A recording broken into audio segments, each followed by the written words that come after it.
Jadi saya lihat di Rarang itu banyak lesehan yang mencari ayam ya, yang unggas, yang kampung. Nah, sekarang aja dibikin dia diproduk dalam bentuk kaleng. Jadi kebutuhan ayam untuk di Desa Rarang mungkin sangat tinggi dia, karena banyaknya lesehan-lesehan yang ayam kampung itu. Nah, sehingga perlu dibikin untuk Rarang tuh cocok dia, karena kita lihat pangsa pasarnya cocok dia kampung atau desa unggas, Pak. Karena kita lihat pangsa pasarnya sangat tinggi di situ, banyak lesehan. Sementara sudah diresmikan sama Pak Gubernur sama Pak Bupati itu ayam pelecing yang sudah dikalengkan. Nah, desain daripada kampung unggas nih Pak, setiap kakak itu memelihara unggas, Pak. Jadi tidak hanya dipelihara oleh bapak-bapak, ibu-ibu bisa memelihara unggas tersebut. Dipelihara, kalau kita melihara ayam potong dan ayam petelur, itu biayanya sangat tinggi dan proses pemeliharaannya itu cukup rumit. Yang lebih simpel itu adalah memelihara unggas ayam kampung di skala rumah tangga. Itu bisa kita lakukan untuk ibu-ibu rumah tangga. Nah, kalau dia sudah terkumpul di situ, Pak, di desa itu, bisa kita bangun rumah potong unggas di desa itu. Kemudian kita bisa bangun tempat pengolahan produk peternakannya, sehingga gerakan ekonomi itu ada di desa, Pak, bisa menciptakan lapangan kerja. Nah, dengan ibu-ibu yang bekerja sebagai peternak ayam, Pak, ayam kampung itu bisa dia menghasilkan nanti setiap panen, mungkin 3 bulan, 4 bulan bisa panen. Makannya juga tidak terlalu banyak, cukup menggunakan sisa makanannya, sisa makanan waktu makan keluarga, kemudian dikasih dedak, itu cukup. Dan ini bisa didukung oleh BUMDes. Jadi mohon maaf kalau yang lihat di daerah timur ya, itu BUMDesnya itu lebih banyak ke simpan pinjam, sehingga cenderung dia agak macet, Pak, di sana. Nah, ini adalah desain untuk kampung unggas. Itu bisa dilakukan oleh ibu-ibu rumah tangga. Kemudian kita bisa bikin tempat pemotongan unggasnya.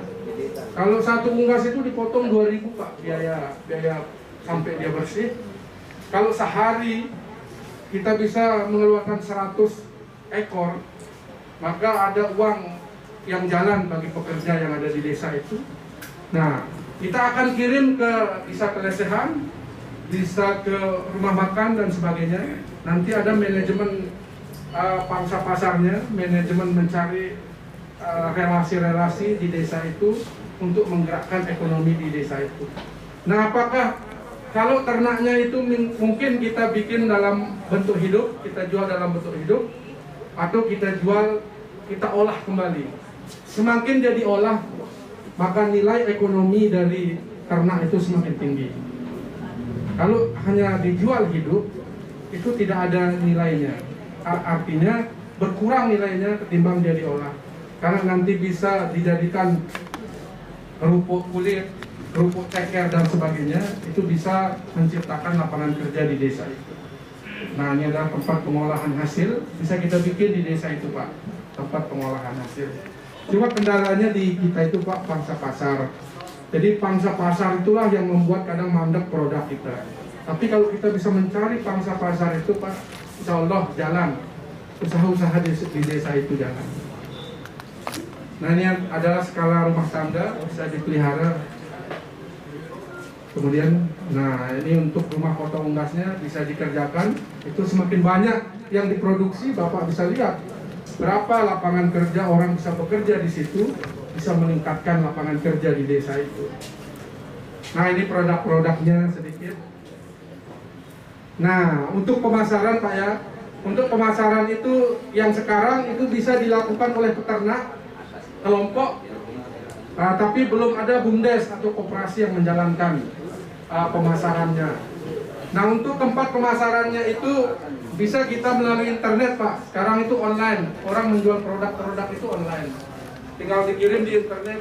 Kalau dia enak, pasti dicari dimanapun dia berada itu produk-produk tersebut. Kemudian bisa melalui warung, rumah makan, sehingga dia bisa nyampe ke konsumen. Nah, untuk itu Pak, mari kita menggerakkan. Tadi Pak Kades sudah menjelaskan semuanya. Mari kita menggerakkan ekonomi desa ini dengan bersama-sama Pak. Kita tidak bisa jalan sendiri. Dan kami sudah melaksanakan di Desa Sapit, di Desa Apitai, di Desa Batuyang. Dan sekarang 2022 kami sudah menjalankan di Desa Sapit. Insya Allah ke depan mudah-mudahan bisa berjalan di situ. Nah, mari kita bekerja sama Pak. Karena kalau tanpa kerjasama semuanya tidak akan bisa maksimal. Sehingga poin kami di sini sinergi itu untuk menghasilkan hasil yang maksimal itu perlu kita melakukan sinergi. Mungkin itu yang bisa saya sampaikan. Kurang lebih saya mohon maaf. Sekian wabillahi taufiq wal hidayah. Assalamualaikum warahmatullahi wabarakatuh.